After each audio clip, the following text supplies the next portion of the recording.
Адамдын ачуусу келгенде аны кантип токтотуусу керек? Пайгамбарыбыз саллаллаху алейхи вассаламга бир киши келип, насаат айтуусун сураганда, ал үч жолу тең ачууланба, ачууланба, ачууланба деп айткан. Анткени ачуулануу адамды ар кандай жаман иштерге түртүүсү мүмкүн. Үй бүлөлөрдүн ажырашуусунун 80% күйөөнүн же аялдын ачууга алдыргандыгынан улам болот. Ата менен баланын, бир туугандардын, жора жолдоштордун ортосундагы келишпестиктердин башаты да ачууга алдыруунун айынан болоору айтылган. Ал эмес, ачуунун айынан адамдар бири-бирин өлтүрүүгө да барышат. Ачуу келген учурда адамдын каны кызып, кан айлануу ылдамдай баштайт. Натыйжада адамдын көзү, бети кызарып, кан тамырлары көбүп чыгат. Адаби китептерде баланчанын жини келип, көзү кызарып чыкты деген сыяктуу саптарды көп кездештиребиз. Демек, жини келди деген сөз кан кызып, адам өзүн токтото албай калган учурга айтылат. Мындай учурларга күбө болгондо Пайгамбарыбыз саллаллаху алейхи вассаламдын шайтан силердин каныңар менен кош айланат деген сөзүн эстеп, анын чыныгы Алланын аяны менен гана сүйлөөчү пайгамбар экенине дагы бир жолу ынанабыз. Адамдын ачуусу келген учурда үнү катуулай баштайт. Ачуу күчөгөн сайын анын кыйкырыгы да күчөй берет. Анткени адамдар бири-бирине ачууланган мезгилде алардын жүрөгү алыстай баштайт. Ачуу күчөгөн сайын жүрөк алыстай берет. Жүрөк алыстаган сайын үн көтөрүлө берет. Ал эми тескерисинче адамдар бири-бирин жакшы көрүшсө, жүрөктөрү жакындай баштайт. Жүрөк жакындаган сайын алар акырын сүйлөшүп, жакшы көрүү сезими абдан күчөгөн учурда шыбырашып калышат.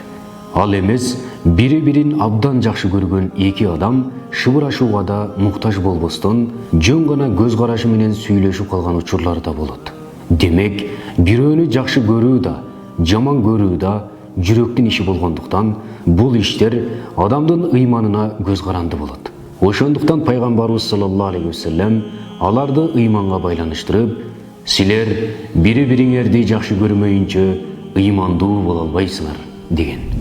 Ачууну басуу үчүн илимий жолду да, кээ бир элдердин адатында да муздак сууну колдонушат. Ачууланган же мас болуп алган адамдардын башына бир чакан муздак сууну куя салуу менен аны соолуктурууга болоорун көрүп жүрөбүз.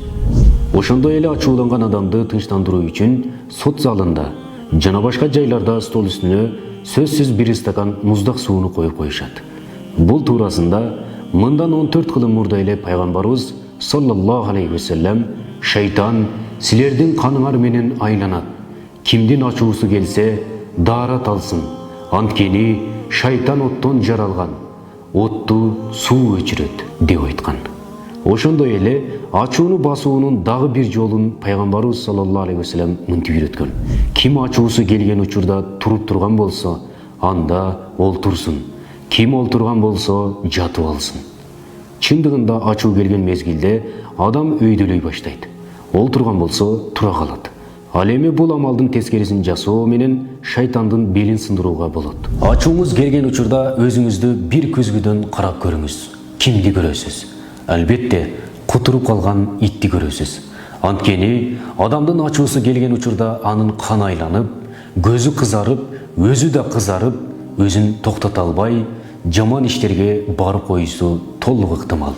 Ошол үчүн аалымдар, шариятыбыз ачуусу келген учурда эч бир жыйынтык, эч бир чечим кабыл албасын деп айтылат. Көрдүңүзбү? Ошол үчүн Пайгамбарыбыз саллаллаху алейхи вассаламга насаат сурап келген адамга 3 жолу тең ачууланба, ачууланба, ачууланба деп айткан. Пайгамбарыбыз саллаллаху алейхи вассалам дагы бир хадисинде Лайса шадиду бисурати иннама шадиду ямлику нафсаху индал гадаб. Чыныгы баатыр өзүнүн атаандашын жыга коюп жеңген адам эмес. Чыныгы баатыр өзүнүн ачуусу келген учурда мына ошол ачуусун кармана билген адам чыныгы баатыр деп айткан.